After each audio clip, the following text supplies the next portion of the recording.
Okay, so yesterday we started here, essentially giving you guys the opportunity to understand and appreciate the power of visual art to tell stories, communicate ideas, and promote understanding.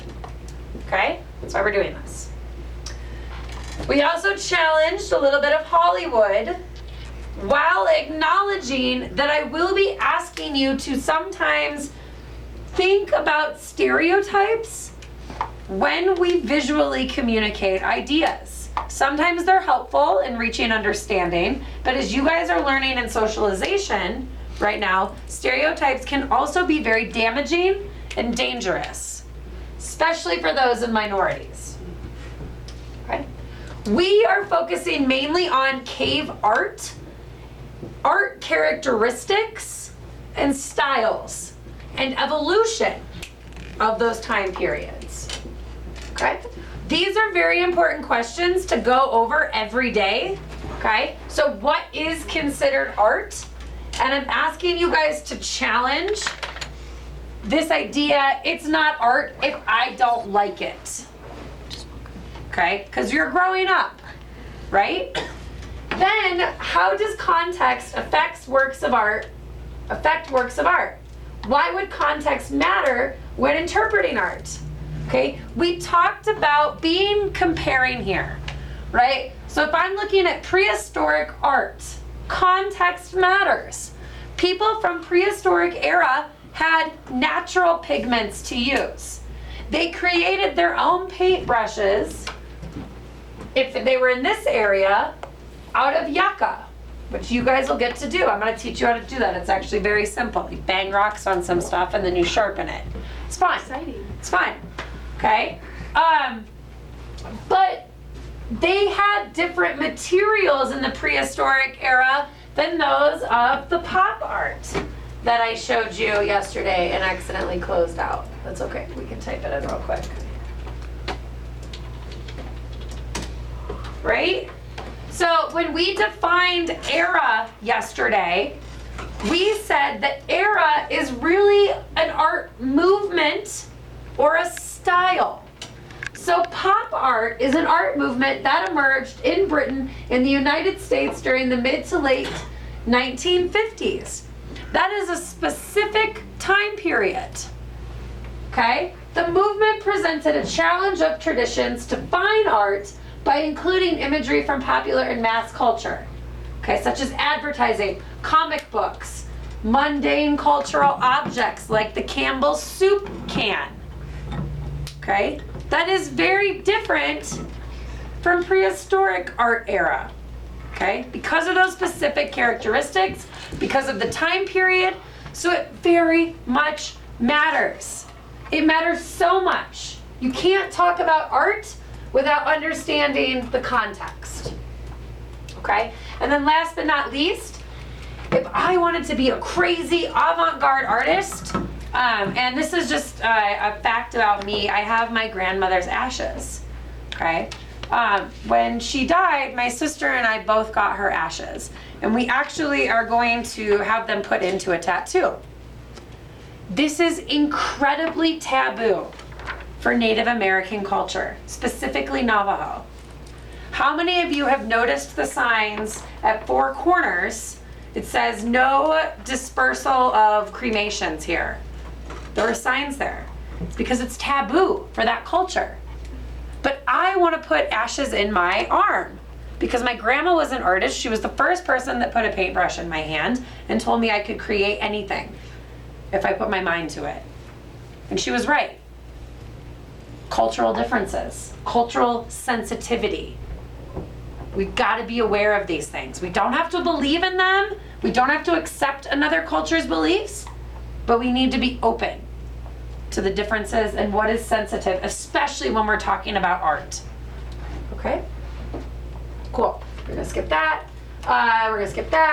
We talked about art happening everywhere. Humans have always been designers, right?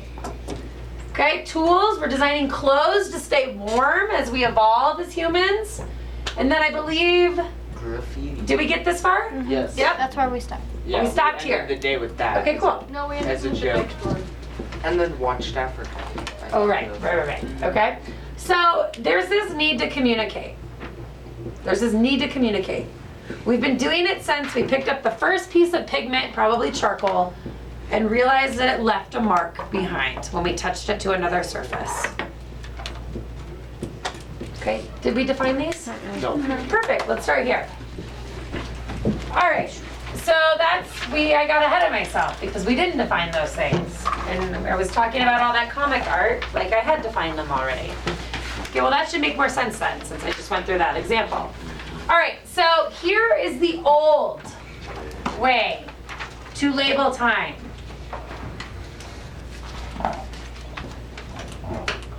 Does anyone know what they are? BCE. Well, BC and AD. So these are old. The reason we're going over this is because if you look in any of my old art history books, you are going to find art labeled this way. Who knows what this translates to? Before Christ. Okay, before Christ. And after death. Anno Domini. Well, see, it's already getting complicated. Anno Domini. So there's that, and there is the after death. Now, do you know how to spell the one that you're bringing up? ANO. ANO. DOMINI. I'm pretty sure. I thought it was Andrew Domini. Yeah, it's two separate words. It's ANO and then space. Domini. Help me out. How do I? DOMINI. Okay. There's that. And then the one that's more common is after death. Yeah, they came up with Anno Domini because it's Latin for in the year of our Lord, because after death, he technically lived for 33 years, so there's 33 uncharted years there. Yeah, it's confusing. Okay? Also, there's a big problem here. Not everyone believes in Christianity, right? Not everyone believes that Christ was even alive. Do you want to Right. write that? I do. I do want you to write this. Okay? So that presents a problem with labeling time, because this is going to upset people because of beliefs. So it doesn't work. Okay? So what we really are going to define is what we use now. Okay? So our current way to label time. We have BCE. What does that translate to? Before Common Era. Yes, write that down. Before Common Era. Here's that word. Okay, before Common Era. Then we have CE, which we are currently living in. So what is that? Common Era. Common Era. Whatever the heck that means. Where does it go to? Yeah, where does specifically Common Era begin? Okay. And before Common So Era? that's a good question. So before Common Era, okay, essentially we have year 1. What year is it now? 2018. 2018, In 2000. right? So we've got before Common Era.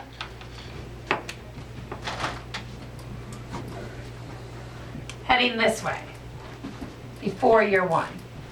Common Era is anything then after year 1 to present time. Okay? Then why is it year 1 if there's stuff before year 1? Yeah, It's because confusing, right? What is That's before year 1? Negative the same 1? system, just renamed. It's very confusing. But essentially, this is where, I don't have the answer to these good questions. It's just how we tried to make sense of time and how we're trying to label it. Okay? This would actually be really cool to look up and research further. Like, when did humans label time? When did we actually invent this before Christ? When did that happen? We don't know. I don't know. I haven't looked it up. I just like, okay, I'll take the notes, professor, and then I went on, right?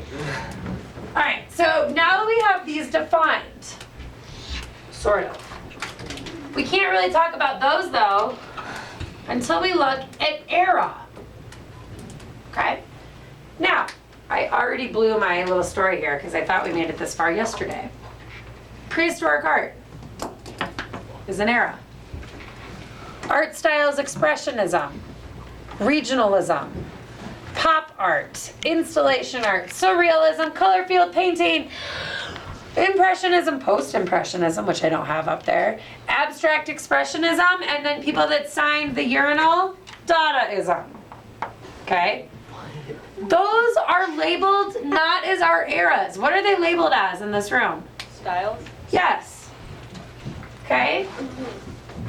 Styles or movements. Remember, if I write, you write. This Okay? is the same slide. An era, yep. An era is a style or a movement in art. Okay? These also happen in music. These happen in writing. And they all go together. Right? So when the Renaissance artists were pushing back on society, so were the Renaissance musicians. They were homies. They were like, we have something to say about the time we're living in. Here's what we have to say. Here's what we believe. Writers, musicians, artists, inventors, deep thinking humans. Okay? There's more to this though. I have a longer version of this I want you to know. Okay. This is the basic definition. If this is all you take away with you, great, but let me give you a little more, okay? An era is a long and distinct, this is important. This is why you guys weren't following me so well on my pop art explanation. A long, please write this, a long and distinct This is era. period of time with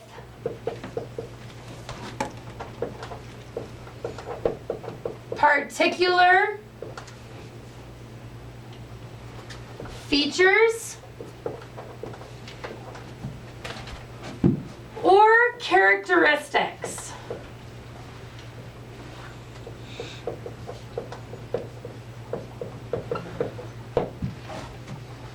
Okay.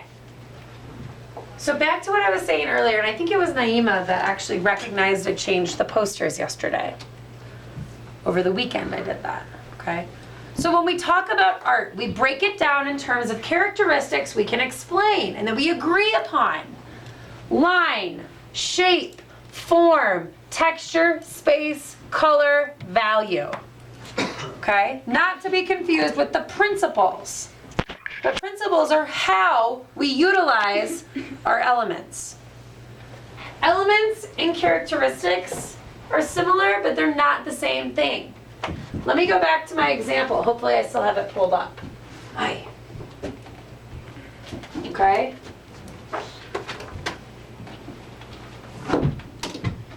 What do you guys notice? What do you guys notice? Simple words. Use simple words to describe. Drugs. Color. What kind of color? Bright. Bright. Opposite. Bright. Drugs. Contrast. Contrasty. We want to be careful with opposites because actually pop art is mainly the primary colors. Red, blue, yellow. Just like that Liechtenstein back there of the blonde comic. Okay? But just because something's a comic doesn't mean it's pop art. It has to have more characteristics than that. It has to belong to the time period of the 1950s. It has to be born out of that thought of those time periods. And what they were trying to do, they were trying to upset the artist before them that said fine art must be fine art. The pop artist said, no. Marilyn Monroe, she can be pop art, right? Yep. And then my favorite, kind of, I don't know if it's my favorite, soup Oh, yeah. cans. Campbell's. Advertising. What was that guy? Now, this is Andy Warhol, Yeah. okay? And Andy Warhol was a little bit later in the pop art movement, 16. but you would think he defined it. He and Roy Lichtenstein were probably some of the better well-known ones. Okay, and so these guys are saying, nope, fine art, we're changing the rules. It can include advertising. Graphic designers, advertisers, label designers, they're artists. And they pushed the buttons of the people controlling the art world. That's what every art movement does. It's an acceptance or a rejectance of the art that came before them. Same thing in music, same thing in writing. It's all interconnected. What were you gonna say, CJ? I was gonna say, how do we define, or like, how would the world be if pop art never existed? It's hard to say. It's really hard to say, but these are good questions to consider, right? Like if we look at popular pop art, again, this is gonna come back out, oh, because it still says soup cans. Yeah. So this has a very different set of characteristics than prehistoric art, right? They're also creating for different reasons. These guys aren't trying to push buttons yet. Well, maybe, but they're not there yet cognitively. Okay? Our predecessors. Now I think you guys understand that a little bit more. All right, last thing I want you to define on here, we're gonna learn some Latin, because why not? I'm smarter because of it. Okay, paleo. Paleo diet. Old, very good. You guys have studied a little bit of Latin, or you're just using your critical thinking. You told us yesterday. Okay, I did? Crap, spoiler alert. Mezzo is middle. Please write this down. Please be careful. If someone last period thought they meant large, that's mega. We're gonna get to that. Okay? So mezzo means middle. And then neo is what? New. New. All of these have the word lithos at the bottom, which translates to, did I tell you this one yesterday? I only half spoiler alerted you? Oh, no, it's rock. It's stone. Stone. Okay? So we have the Old Stone Age, the Middle Stone Age, and the New Stone Age, which is actually the breaking down of the Stone Age. Okay? Cool. Let's keep going. All right, so in the Paleolithic era, roughly between 30,000 BCE to 8,000 BCE, okay, so roughly 32,000 to 10,000 years ago, okay, we are hunters and gatherers. Write that down on that slide. Oh, why do I keep using this black? Okay, we are hunters and gatherers. We're nomads.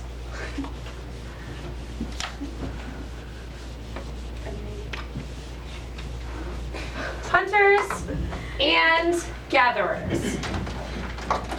During our time of being hunters and gatherers is an onset of creativity. This is where we begin to flourish as designers. Okay? In the Paleolithic? Yes, yes. So we have our Paleolithic lamp, right? Which now makes sense that it belongs to the Paleolithic era. Okay, we have our needles. We are creating necessities. We're creating things for necessities, for design, for the greater good of humankind, right? Because if I'm gonna learn how to make myself a sweater, Jazzy's gonna be like, hey, I like that sweater. I'm cold. It's warming up, but there's still ice everywhere. Can you hook me up? And I'm gonna say, yeah, Jazzy, I really like your rock pile you've been collecting. Could you trade me some of that? Sure. Yeah. So I'm gonna make her a sweater. She's gonna give me some rocks. It's gonna be great. Who wants rocks? Okay? But there actually presents a problem with this that we're gonna get to soon. Okay? So we have an onset of creativity. And here's where we change. Here's where our brains really start changing as humans. Okay? Humankind. Please write this down. humankind goes beyond the recognition to recognize something, right? Humankind goes beyond the recognition of human and animal forms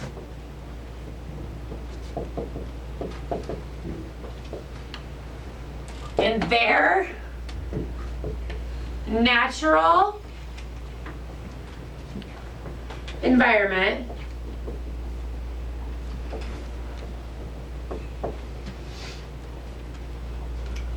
to representation of those things. Okay? The immensity of this achievement cannot be exaggerated. This is huge. This is huge. Here's my example. Okay? So at some point, highlighter, something, these are keywords. Recognition and representation. This separates the designers from the non-designers, right? Anybody can recognize similarities in things. It takes effort to represent those recognitions. Okay, so for example, I'm going to tell you a little story about the water-worn pebble. This water-worn pebble was made by water. Okay, water erodes things. Okay, so in 1925, explorers of a cave in South Africa discovered the bones of a predecessor of modern humans who lived some 3 million years ago. Okay, 3 million BC. Okay, associated with the bones was a water-worn reddish-brown jasperite pebble that bears an uncanny resemblance to a Human face. human face. You guys see it too. That's good. You're evolved. Very good. Okay? One of the early humans took refuge in the rock shelter. But here's what's interesting about finding this. The closest source of that same stone is 20 miles from the cave. That's a hike to Minkus or a hike to Bayfield without a road, mind you. Now remember, this is a time of ultimate survival. So not only am I like looking for my next meal, I'm looking over both shoulders all the time to make sure saber-toothed tigers aren't coming after me. I'm not gonna get caught in a stampede. Okay? I've gotta survive. But somehow in my journey of survival, I look to the ground and I notice something. I recognize abstract features on a rock that looks like me, that looks like my family. How many of you have a little brother or sister or niece or nephew? Isn't it amazing how much they love rocks? I love rocks. I love rocks too, but little kids, like they're obsessed with them. They'll fill their pockets. I used to. They'll fill like everything. They spend all of their money on like those little colorful rocks that you can buy at the Bardi Chuck Wagon. You like spend an hour digging through all of the turquoise ones to find the perfect rock. There's something about rocks and humans. But in a time of survival, when I am literally fighting saber-toothed tigers, I take and make the time to pick up this rock that I'm recognizing and I hike it with my dead meat and my berries, and I'm fighting for survival all the way, right? And I get to my cave and I put my water-worn pebble that resembles a face up on what would be a mantle of a house, a shelf in the cave. Pretty interesting. So we recognize that things look like something we know. But in the Paleolithic era, we make a shift and we start to represent our understandings of the world around us. Please label on your paper, water-worn pebble, example of recognition. Animal facing left, example of representation. Okay? This was given to us by nature. We see the resemblance, we keep it, we honor it. It's important to us. We take a step further, millions of years later, and we start to represent what we can see. This is also where we start to create the earliest version of Webster's dictionary.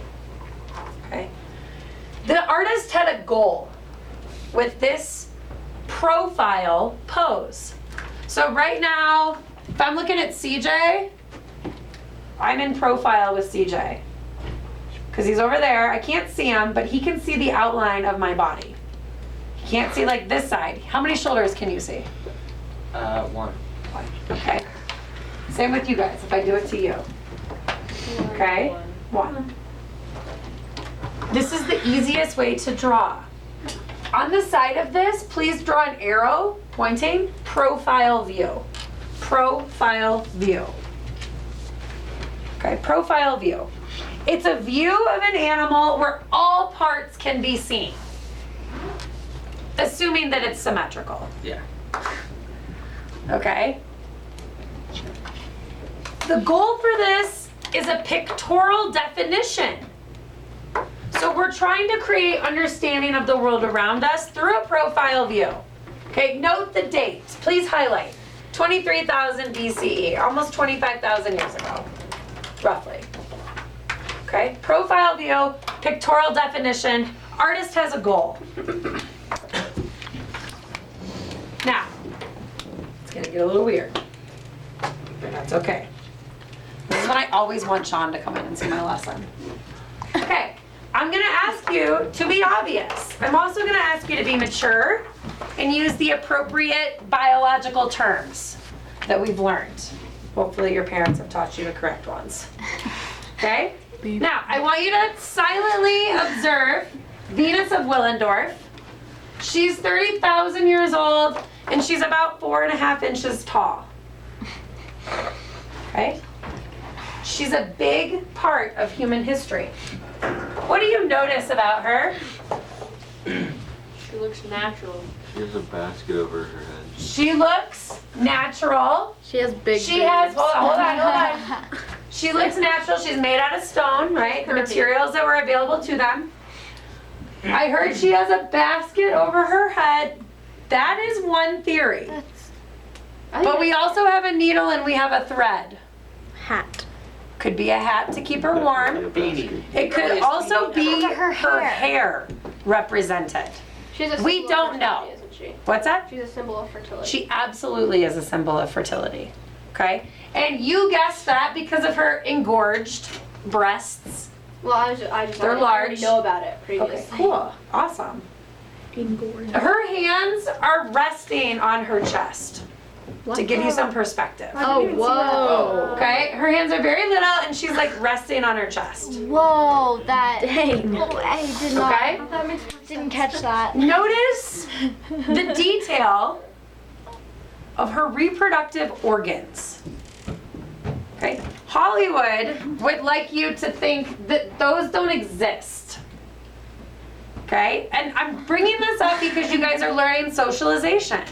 And right now in Hollywood, because of the porn industry, okay, and because of over-sexualization of the female body, they would actually like you to believe that labia majora don't exist, but they do.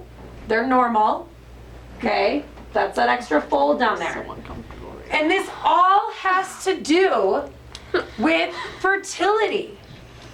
Okay, I know, it's a little bit of sex eddy in here. All right, but that's okay, because we all have bodies and we need to know this stuff. Okay? Okay, so she represents, please write this down, fertility.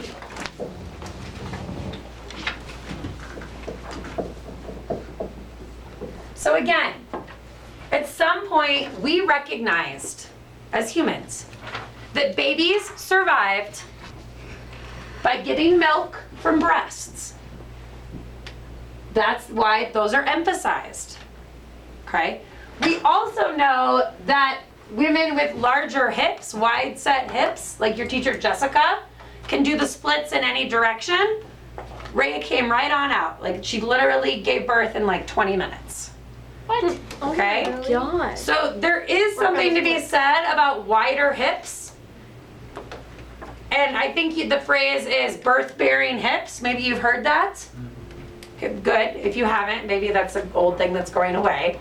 Because any woman, yes, can be fertile and have children, right? If the circumstances are right. But in this time, they recognized that breasts are a life support, and so are wide hips. Okay?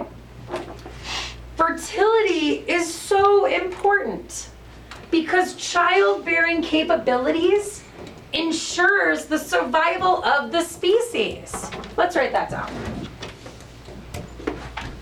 Childbearing. You forgot the L in child. Like I'm like wild with my L's, huh? Childbearing capabilities.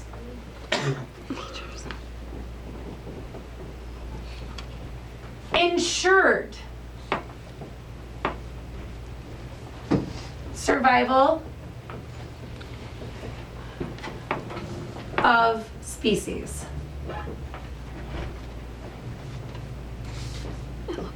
Moms don't protect their babies because they're told by someone else. It's instinctual. It's instinctual, especially at this time. Okay? Here are some art vocabulary terms for you because we're looking at actually a few different types of art here. The first one, you might be tempted to call Venus of Willendorf a statue. If you're doing that, you're actually putting a male pronoun to that statue. She is a statuette. Statuette. Okay? That means that she is a 3D model. Okay? So if you were to rotate her around with her permission, of course, you would see that she has carvings on the back. Okay?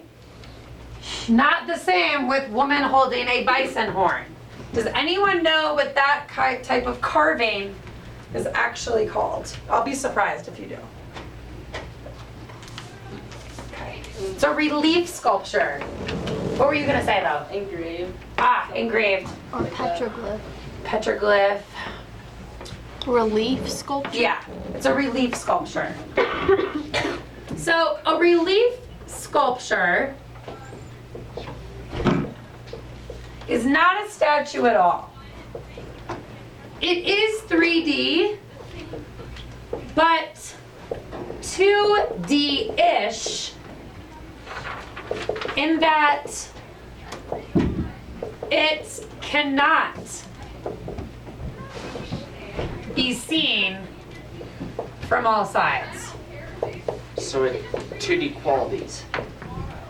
Right, because she's 3D. Like if you went up and you touched this, which someone at a museum would kill you first of all, but if you did touch this, you would feel like it's carved, right? So it's 3D. But if you turn her around, with her permission, okay, then there's gonna be nothing, it's a rock, right? And actually this might have been a door, like to a cave, like a rock door. Is it that big? Is one theory about, yes, about her, the specific one.